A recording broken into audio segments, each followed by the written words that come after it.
It is Wednesday, January 28th, and that means it is time for another exciting episode of Inside the Helmet. Welcome, welcome.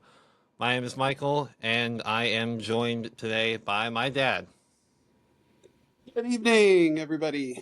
Good evening. Yeah, it's starting to get dark outside almost at 5:54 p.m. Last weekend, we had the NFC and AFC championship games in the NFL. And now, because the Pro Bowl is this weekend, we have at this point now, a week and a half until Super Bowl Sunday.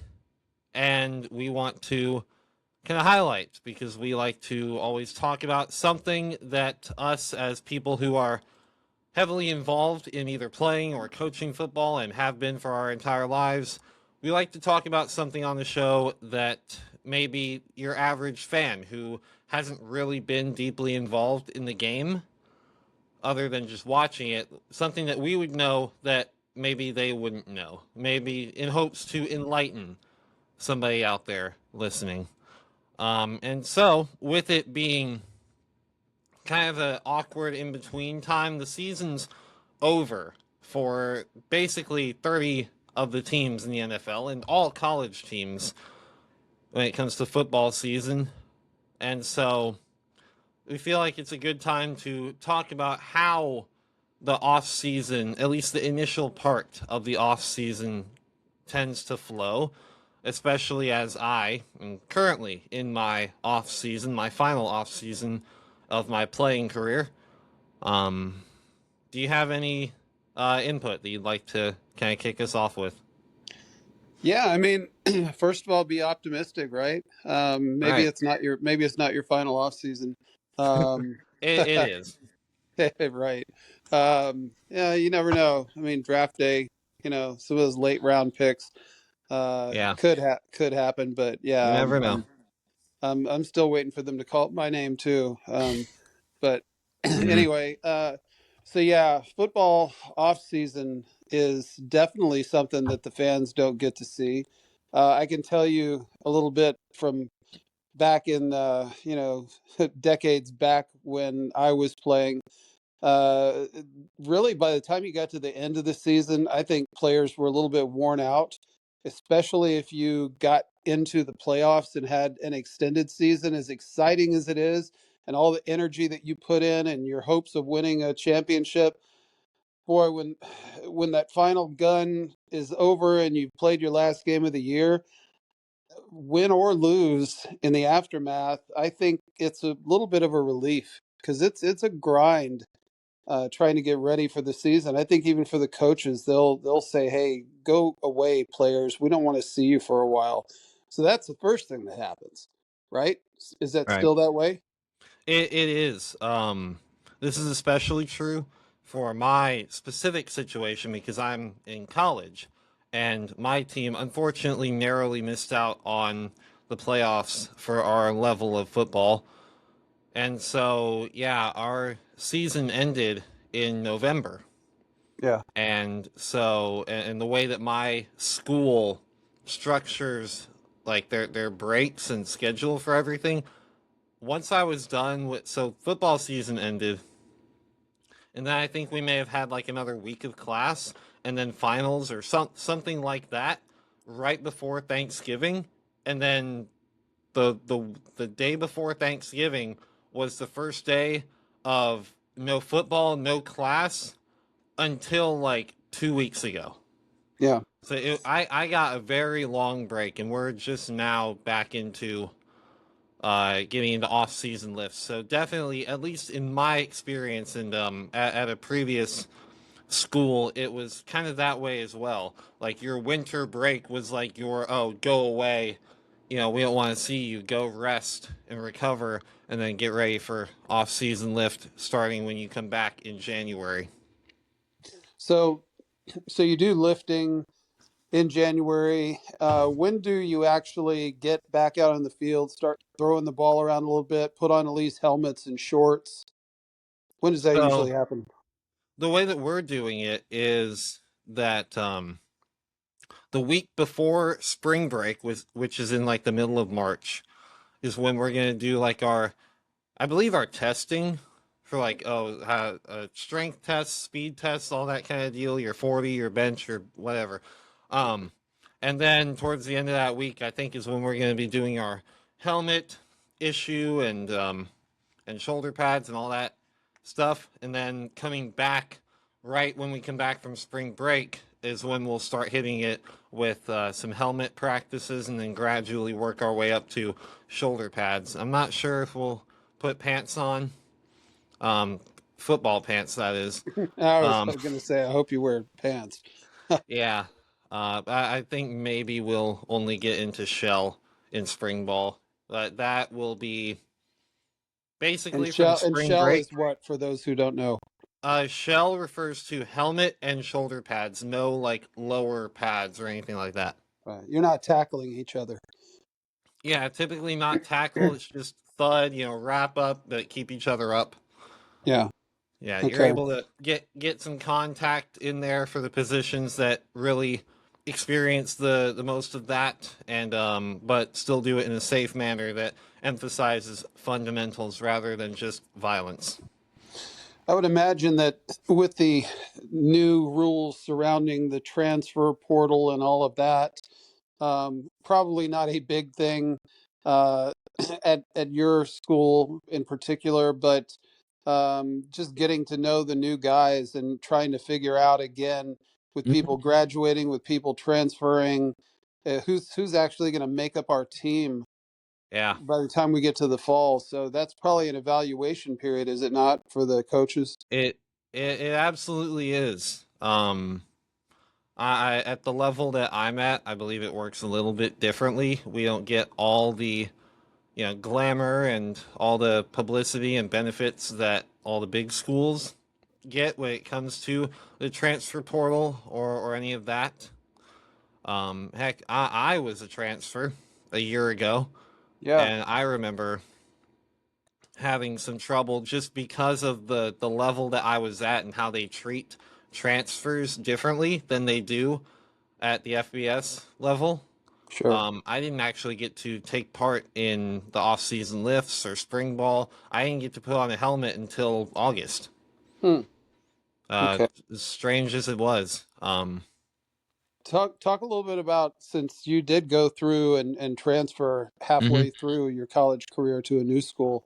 Um, what's good, what's bad about transferring from one school to another Well, I from mean, a player's perspective? the good is kind of obvious. I think that's kind of what everyone thinks about is, oh, it's a new opportunity. Your reason for transferring is typically, at least for people who are, big names and or at least want to be the big names at the biggest schools. It's because at their previous school they didn't get an opportunity that they felt like they deserved, or they felt like somebody else was coming in. Take Parker Livingston, whatever. Um, Out of Texas, he was a star, or he burst onto the scene as a star freshman receiver for the Longhorns this past season. And I thought he was actually going to be a good, he's going to have a good connection with Arch Manning, at least for Arch's final year. They were even roommates from what I remember. But I believe Texas got some like star receiver from Georgia or Ohio State somewhere. This big Yeah, name receiver came in and kind of forced Parker Livingston to make a decision of, oh, this guy's a bigger name than me. Maybe he's older or whatever. He's essentially taking the opportunity that I wanted. I'm going to go find my opportunity somewhere else where I feel like I can stand out and be that guy to walk in and be the guy. And I think he found that at Oklahoma, didn't he? Isn't that where he yeah, went? yeah. I mean, I wish he wouldn't have gone to the Sooners. They're the arch Yeah. rivals of the Hmm. Longhorns, but seemed like a good guy. So, Hmm. um, at the same time, you wish him well on a personal level. But I hope when Texas plays OU that he has like a bad game. So, Oh uh, yeah. but speaking of time off, we also wanted to address the Super Bowl has experimented over the years, and I think they finally settled. They haven't done it differently in a while. Hmm. That they now do 2 weeks between the conference championship games and the Super Bowl. And for a while there, they did 1 week. But for those who may kind of wonder about that, why do they do that, and what's good about it? What's bad about it? Well, the way I always think about it is the Super Bowl obviously is the biggest football game of the year. If you're an American, it's the biggest sporting event, biggest live event of the year every year. So obviously there's a bit of capitalism in there, trying to build suspense and get all the business deals and inner workings behind the scenes done. Give the people for the halftime show extra time to practice the choreography, give the commercial people extra whoever's in charge of making the deals to air the Security, commercials, give them yeah, extra time. What? and the security. Security, sure, all the behind the scenes like business aspects of it, but up front I think because the NFL is multi-billion-dollar organization. If they needed to get all that done in 1 week instead of two, then they could get it done. I Sure. think a big reason is to draw attention to the Pro Bowl for how much money and effort and time and Huh, staff that they put into that. good If luck. they had it after the Super Bowl, people's brains would already be turned out of football mode, and it would get like maybe a third of the viewers that it already is going to get. So Which by is having not the much. exactly, so by having the Pro Bowl at a time before the Super Bowl, so people are still interested in football, it feels more meaningful. People are going to still be more interested in tuning into it. Whereas, like, okay, the Super Bowl happened already. Football season's already over. Why? Why would I hit my microphone? Why would we watch the Pro Bowl? And even It's for the players, why would we go to the Pro Bowl? I think it gives teams also an opportunity to heal up a little bit from the grind and the banging around and the bruises and that type of stuff. I mean, Of course. guys aren't going to be coming back from major injury in 2 weeks, but get as healthy as they possibly can. Hmm. You mentioned the Pro Bowl. um, Little history for those of us that have been watching for decades and decades. There, once upon a time, the Pro Bowl was a real honor, and stars would go to it. Hmm. In addition to being, the camaraderie and getting to hang out with other stars, but they'd all go to Hawaii and they'd put on full pads and play a tackle football game, and it was interesting actually watching the best of the best go at it. And then uh, I'm trying to remember the guy's name. It was Robert something. He was a running back for New England. Might have played college ball at Georgia. I just haven't thought of his name in a long time. But they were doing something before the actual game itself during the week, down on the beach, playing something where people could come see the stars just in shorts and t-shirts, and playing some type of a competition. And Robert Edwards is his name, and Robert Edwards on the sand on the beach twisted his knee and blew out his knee, and he was never the same afterwards. And of course his team that was paying him all that money was like, well, gee, we don't want our players to go down to the Pro Bowl and get hurt in what essentially is a meaningless exhibition game. So suddenly the Pro Bowl, they still played tackle football at the time, but the guys were what we call doing a brother-in-law block and a brother-in-law tackle, which is just barely, hardly wrapping each other up. And it got so unwatchable that I stopped watching it, and it was just ridiculous to watch a guy catch a football and have people say, "Nope, career decision. I'm not going to go in and make that tackle." It was stupid. And so they had to come up with something new, which they obviously have now. They play flag football. Yeah, I think that's just the NFL's way of trying to modernize the game for the youth.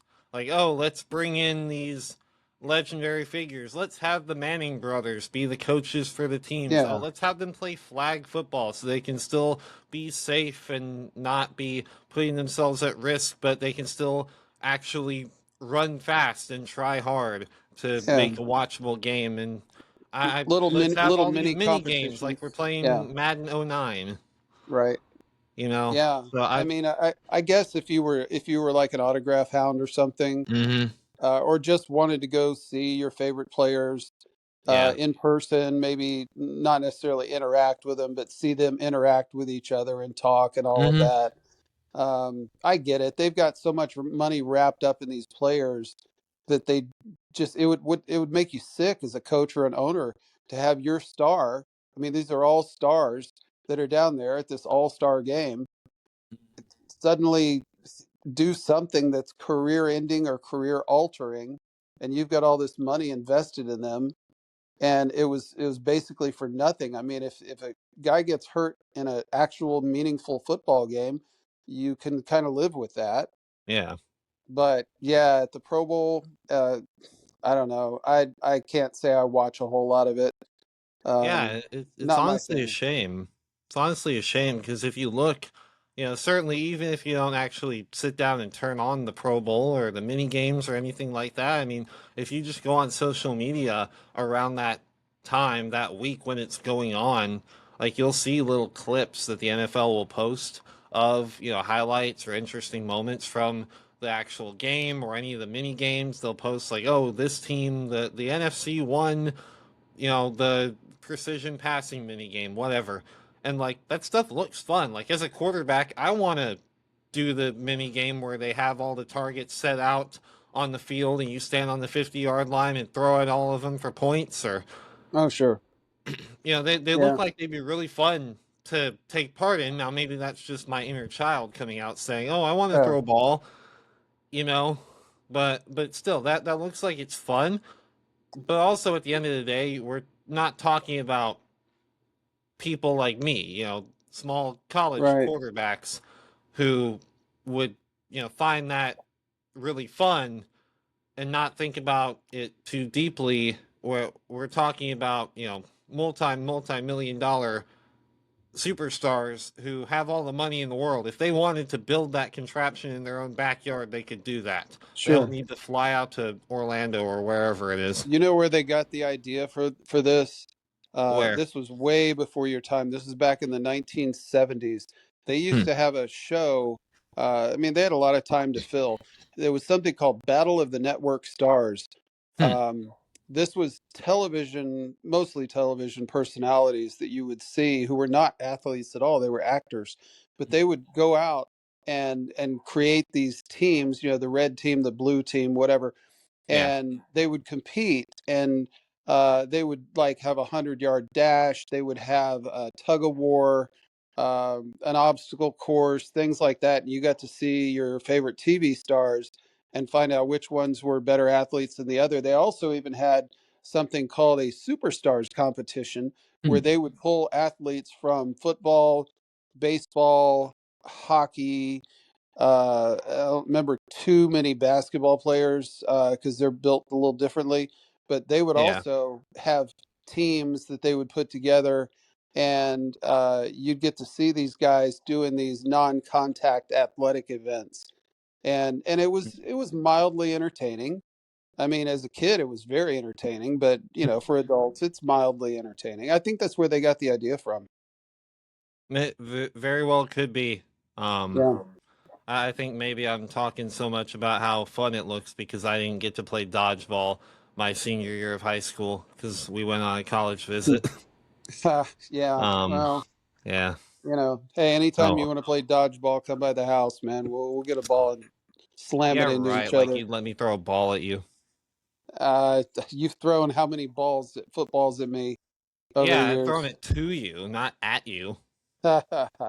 Yeah, there was a time. There was a time when that might have been pretty equal competition, but Mm-hmm. unfortunately, you're at the age where every year that goes by, you get stronger, and I'm at the age where every year that goes by, I lose a little bit on my fastball. So it I hope probably I'm would. still getting stronger.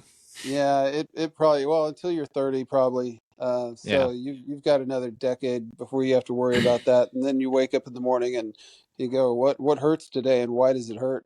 Um, Mm. it's just the way it is. But Speaking of old men, Bill Belichick has been in the news in the past day or yeah, no, two. he's older than me, by the way. Let's just for the record, much older. Nah, He's a well, generation. He's a generation older than me. further research necessary. Anyway, Yeah. Bill Belichick has been in the news because the Hall of Fame committee for the Pro Football Hall of Fame, did some voting where they determined who is going to be eligible to be further considered and voted upon. Like, what was it? The first round of like narrowing it down, I believe so. Yeah. something like that. And I think there's like 50 voters or something. And Bill Belichick, of course, widely regarded as one of, if not the greatest football coaches of all time, of course, is responsible in some way or another for 8 Super Bowl champion teams. Of course, best known for his 6 Twice Super as many Bowls. as anybody else. Yeah. Mm-hmm. Yeah, well, more than anybody else. Of course, best known for his tenure with the New England Patriots as head coach, where he, along with Tom Brady, led the Patriots to 6 Super Bowl rings within the span of 20 years or so. I think it was 18 years, actually. Anyway, he's been in the news because the Hall of Fame committee and many people are pointing fingers at Bill Polian, right? Isn't that the name getting tossed around? I haven't really kept up with it, but I wouldn't be surprised. Well, that's what I've heard. Bill Belichick, to put it plainly, did not get enough votes. I think you needed 40 at least out of the 50 voters to say yes in order for him to be eligible for the Hall of Fame this year in his first year of eligibility. And at least 11 of them said no. Yeah. And there's a big conspiracy going around that figures such as Bill Polian um, And who is decided, he for people who don't know? huh? And who is he for people who don't know? I believe he's associated with the Indianapolis Colts. This is kind of going into a point that I'm about to make about the whole situation, but I'm not quite sure who Bill Polian is.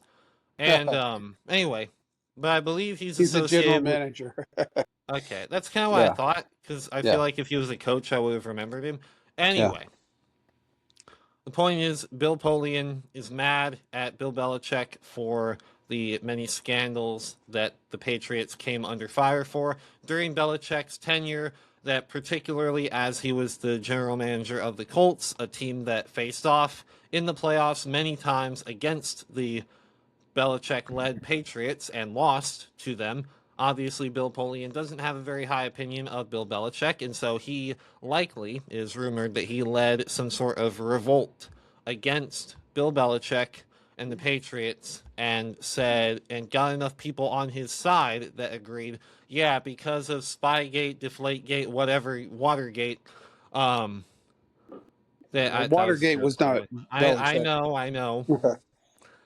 They got accused of filming practices of the Colts and deflating the Mhm. football to fit Brady Yeah. and yeah.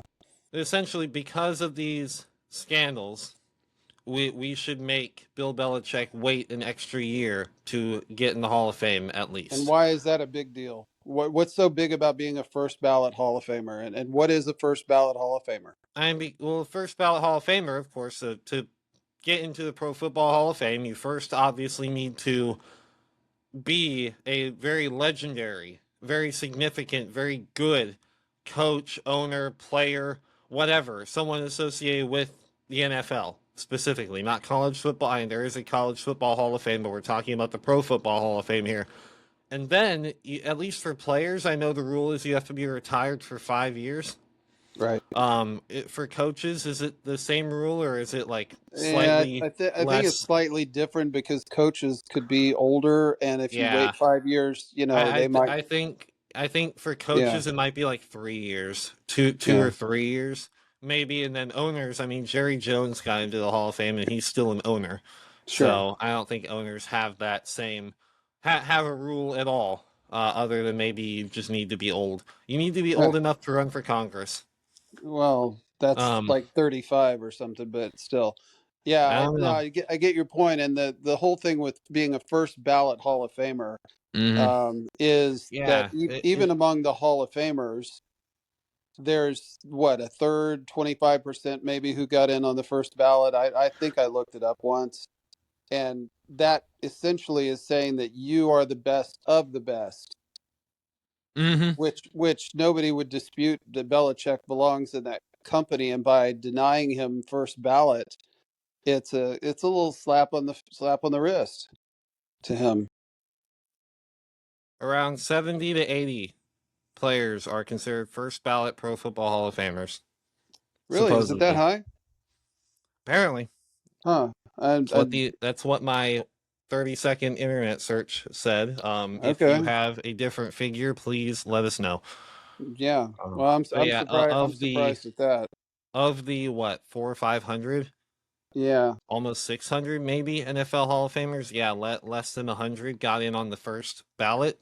Um, Now, of course, that's also probably due to the fact that the Pro Football Hall of Fame was established in I don't know, the 80s or something, and so No, you have all these it's been around before that. Um, what, 70s. Then I know it wasn't around in like the 50s or something. So like when it got first established, they had like many waves of players that were probably retired for 30 years that eventually got in, but they just had so many to filter through that they couldn't put them all in at once. And so maybe sure. that's why that number is so low.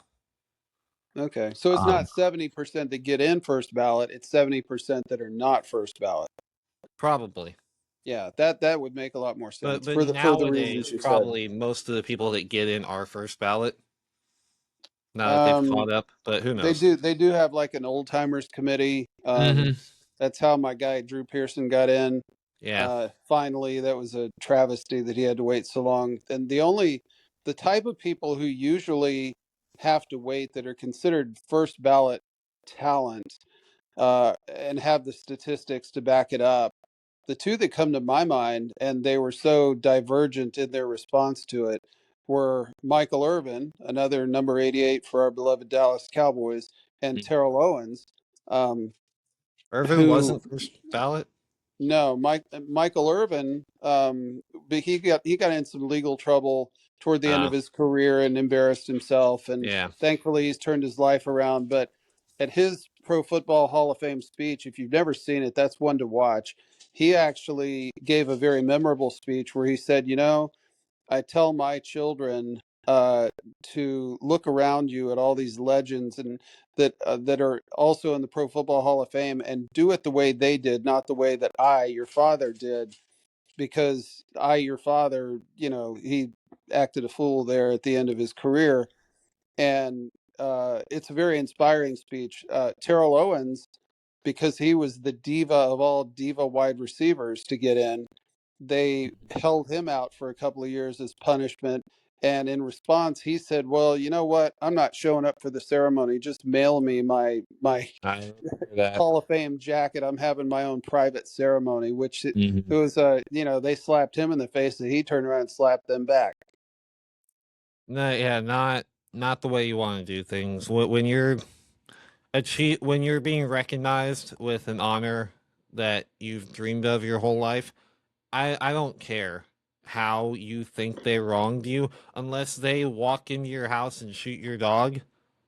Well, You don't turn around and mistreat them. They yeah, are the I don't. higher up. They are the organization. You Sure. don't stand up to an organization like that that's honoring you like that, even if you feel like they mistreated you by not honoring you sooner. You Yeah, should be I mean, gracious that you get honored at all. and their question that came up during the '90s, during the infamous O.J. Simpson trial. I mean, O.J. Simpson Hmm. Of was talent wise a first ballot Hall of Famer. I was lucky enough course. to be able to be watching football and saw him play back then, and he was phenomenal. And of course, everybody knows about the O.J. Simpson trial, and Yeah. there was talk about should somebody be kicked out of the Hall of Fame, you know, post career, for what they, if they're accused of something bad enough, and the circumstances warranted it. And the Pro Football Hall of Fame decided not to take any action. But I also don't think OJ Yeah. was invited to show up at the Hall of Fame Mhm. ceremonies every year either, because of the controversy. I think that's honestly the correct way to handle it. Like, yes, you do still have to address the man and the actions that the person does, but at the end of the day, it's the Pro Football Hall of Fame, not the Pro Human Being Hall of Fame. You know, Right. we're acknowledging their accomplishments purely on the football field. Yeah. You know, and surely, obviously, some bigger than others, but most people with such a big spotlight on them are going to have some stuff exposed that they would rather not see the Right. light of day. You know, we all Right. do. So Right. to point fingers at certain individuals is, you know, you're just splitting hairs, and then it gets into a an argument of, oh, well, this person did this, but this person did this, but you know, and then suddenly, you know, half of the members are on the chopping block. Right. So, So we've got I'm looking at our time. We've got about a mhm, third of our time left here. And mhm, I want to save our Super Bowl prediction for next week. sure, And talking about the matchups and all that because we could mhm, utilize all the time just on yeah, that. But two really interesting conference championship games for two that different reasons. that were about as different as they could possibly be Mhm, because of the teams and the weather and all of that. Want to talk just a little bit about what we saw, what our impressions were, and the first thing that comes to mind in the Broncos and Patriots game. You know, the Patriots win 10-7. Uh, there was an outcry from the Denver fans, of course, that somebody said all playoff games should be played in domes so that they're not in the middle of a snowstorm or ice storm the way no, that they were.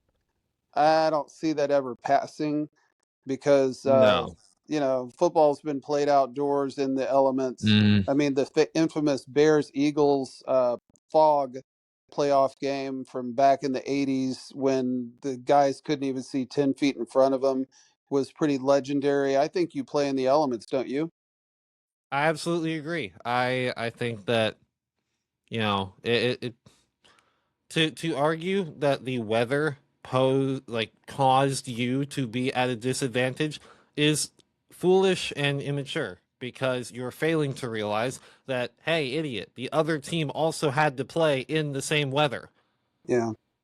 You know, Well, it's not like one team is at an advantage. Heck, this was at the Broncos home stadium. They yeah. should be more used to the conditions. Well, New England's a northern team too, so both teams Sure. were kind of equal. But the second half Still, was like being in was snow in that thin air as well. yeah, the second half was pretty dramatic just because really it was hard for anybody to score. I wanted to talk about Mm, the first half before the snow really came down. The Broncos, of course, playing their backup quarterback with Bo Nix going out. Jarrett Stidham had to come in, and he hit a long pass early, and they mm, had momentum, and they went up 7-0, and it looked like things were going to go the Broncos' way, and they drove the ball the second time they had the ball, and it was 4th and 1, and they had a chip shot field goal where they could have gone up 2 scores. mm. And I get it. Coaches roll the dice all the time. When it works out, then you're a hero, and if it doesn't, then you look back. But I Yeah. was sitting there thinking, kick the field goal, go up 2 scores. And as it turned out, had they kicked that field goal, we'd have a 10-10 game and overtime, or Well, who it would have knows? turned out different. How many field goals by both teams were missed during Yeah, that I game? mean, He very well could have missed it. well, the conditions were not the same then. The wind wasn't swirling Yeah, like that, but either way, that raises the question about uh, the old school way of thinking, the Tom Landry way of thinking that I grew up with mhm, was, look, if you drive down there, don't make it be for nothing. If sure. it's really tempting on 4th and 1. I get that, and this was a 4th and 1 the Broncos did. It wasn't like they went for it on 4th and 15. Mm, So I'll give them credit for that. But the Tom Landry, the old school way, was take the points when you can get them, unless you're sure. behind and you're having to do that. But the Broncos were trying to build a lead and take a 2 score. And it seems like over the last 5 to 7 years, there's been a shift in coaching philosophy Mm, of, look, we got them on the ropes. we're going to gamble and go for it on fourth down. Are you seeing that more? I mean, I'm seeing it more than I used to. I am. I'm actually looking up something because I want to make a point. Okay, well, Age of um, an NFL coach. oh, the age of it, yeah, hmm the younger As of guys. 2025-2026 season, the average age of an NFL head coach is approximately 48 years old. Okay, And then in 2010, based on data, the average age of an NFL head coach in 2010 was approximately 53.4. So okay. I think, What was it in 1980? ooh, If you very could good pull that question. up, back when In you had 1980, I wonder if Tom Landry and some of those the guys. information goes that far. Yeah, Approximately 46 to 47. So, really. All right. hmm. But they didn't Hmm. have Madden. I think we're That's true. living in I think we're living in a day and age of a lot of younger coaches. Of course, that number, that 48 years old that it was, um, is of course being driven up. The mean is being driven up by a couple outliers like your Andy Reid and Sure. such that are significantly older than the rest. But if you look at your Sean McVays, Dan Campbell, Mike Vrabel, Nick Sirianni, like that, a lot of young coaches in the NFL that either Well, the probably Cowboys coach too. Yeah. true, um, but that we are now in an era where a lot of coaches, a lot of prominent figures either grew up playing video games, so they play Madden. And if you've ever played Madden, you know that you play it a lot more aggressively than an actual football game would be. You go for it on 4th and 25, even if you're on your own 5 yard line, because that's just how you play the video game. And Yeah. we're in an Mm. era where real football teams are being coached by people who have played extensive amounts of Madden, of other simulations that don't have these stakes. And so they've run these simulations. They're a lot more comfortable with being more aggressive. Yeah. And And for so the they're record, in, you don't see coaches going for it on 4th and 25 at their own 5. I Um, obviously, unless you're yeah. like down by 3 with a minute left. Yeah. Right. Yeah. But my point is that we're now in an era of younger coaches who are more aggressive, I think in large part due to the fact that they probably played Madden.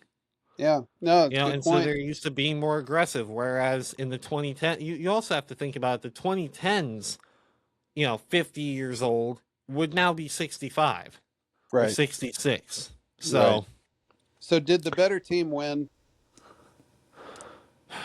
I've been critical of the Broncos all year. I don't think that you look at the Denver Broncos from this year and go, "Yep, that's a Super Bowl team. That team made the Super Bowl. That team's going to win the Super Bowl." I would never have said that. I think everyone wants to talk about the Patriots' easy schedule. I think the same or very similar could be said about the Broncos and the amount of like one score games or 3 point games that they narrowly won Yeah. to get to the 1 seed. When I look at the Denver Broncos from this year, I do not look at that team and go, "Yep, that's the 1 seed. Yep, that's a Super Bowl appearer." Yeah. You know, I think they were maybe the third best team when they had Bo Nix. Um, I think so. and it's I because a lot of it's because of their defense. So for sure. I I think they were think pretty evenly matched teams. mhm. But I think given how it turned out, I think if they had Bo Nix, I think that they beat the Patriots. I think that they do.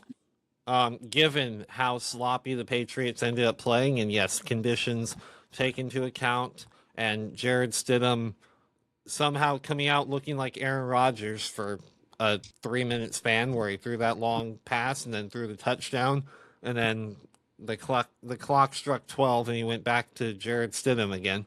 And I, I Um, thought I thought Drake May. If you listen to the announcers, they were talking about he has not seized the controls really. He's mhm. a little bit deer in the headlights. He's a young quarterback, Sure. and that could take a while. We talked about it, if a few weeks ago with the Texans quarterback with C.J. Stroud, that the moment was too big for him this year. Doesn't mean it will be in the future. Hmm. Um, but Bo Nix, the reason I think that they would have won is that he has not really shown that deer in the headlights in the games that I've seen him play. He seems to be Yeah. more advanced in that regard. So anyway, so we got a little bit of time left. I want to be sure to Hmm. Of touch on the other game, which of course. course was Rams and Seahawks. Hmm. No snowstorm, a lot higher scoring game. What did you think about that? The way that turned out? I was a little surprised with how flat the Rams came out. I've been saying going into the playoffs, going into the divisional round, going into every week. I've been praising the Rams. They've been my Super Bowl champion prediction ever since the regular season ended. And Yeah, so I was surprised with how flat the Rams came out. I'm not surprised with how electric the Seahawks are. They've been the most explosive offense and high flying team all year. So I'm not surprised that they absolutely soared. I'm more surprised with the Rams' inability to muffle their high flying offense. well, I think if you gave me one game and you gave me Matthew Stafford or Sam Darnold at his best, and he's been at his best now for 2 years, Mm-hmm. Of I'm taking Stafford, the first ballot Hall of Famer probably, course. over Darnold, and it's not even a knock on Darnold, but Mm-hmm. Darnold looked more ready for the Rams defense, which is not as good as the Seahawks defense. I think the reason that the Seahawks won despite giving up, more touchdowns. I mean, it was a higher scoring game. Mm-hmm. It felt like they had more control over things over Yeah. Stafford than the Rams defense did over Darnold and his group. Yeah, I think that was kind of the big shocker. I kind of went into the game thinking that the Rams were going to be that team to just kind of be in control and keep things steady, but the Seahawks kind of just ended up being that team, but doing it in their own way, which led Yeah. to a higher scoring affair. Yeah. Well, and they could run the ball better, and Hmm. the Ohio State receiver for the Seahawks, Jackson Hmm. Smith Najigma, I'm not sure Yeah, how to pronounce his name. He close had enough. yeah, I mean he had a fantastic game. The Rams just couldn't seem to locate him and stop him. And I mean, I was looking at before the game with Matthew Stafford, Puka Nakua, who's just continuing to get better and better, and the fact that they had added Aaron Rodgers' old go-to receiver Devontae Adams. I thought that the Rams would come out and just play better than they did, but credit to the Seahawks and their fans and the 12s and all that. They pulled it off, and it's going to be interesting talking about that game next week, where we have Seahawks versus Patriots. I definitely have some thoughts about that and how I expect that to go, but we'll save Me that for too. next week. Yep, we'll save that for Yeah, next week. I've all I will say is that I think I'm walking back some words that I said a week or two ago. Yeah. Yep. Um, Yeah, but we Yep. will leave that for next week. We'll have plenty to talk about the Pro Bowl. Um, no, probably not much. We'll touch on it because it exists for one Yeah, reason or another, sure. Okay. and hopefully, ideally, well, I say that, but I don't see why there would be any uncertainty in this. But this is the last time you will see that wall behind me. By this time next week, I'll be in an entire new place with an entire, Yeah, hopefully, new better. studio. Yeah, Yeah. new studio. It's really my apartment, but Yeah. new Thanks to studio. thanks to the contributions of our viewers. Um, Yes, definitely. yeah, continue to send in your money, right? Uh-huh. Hopefully someday this will blow up enough that we can actually mean that. Um, Yeah, sponsors. Anybody who listens who wants to be a mhm. sponsor, please reach out. Let us know. Mhm. We'll all take Anyway. that. Yeah. Yep. My monitor's shaking. Okay. Anyway. That means Without it's time to wrap up. yeah, anything else we wanted to touch on? No, I think that's it. All right, then. Once again, thank you guys for tuning in. If you made it this far, to another episode of Inside the Helmet, we'll be back around the same time next week, with another episode. Talk about we'll touch on the Pro Bowl because it's going to happen, and who knows, maybe something interesting will happen. Sugar Sanders made the Pro Bowl as like a substitute, so that's We'll talk weird. about that next week. Yeah. Yeah, Yep. maybe he'll light it up in something truly meaningless. Right. Who knows? But we'll have more to cover next week. Talk a lot more about the Super Bowl matchup itself. But until next time, thank you guys for tuning in. God bless. Mm-hmm.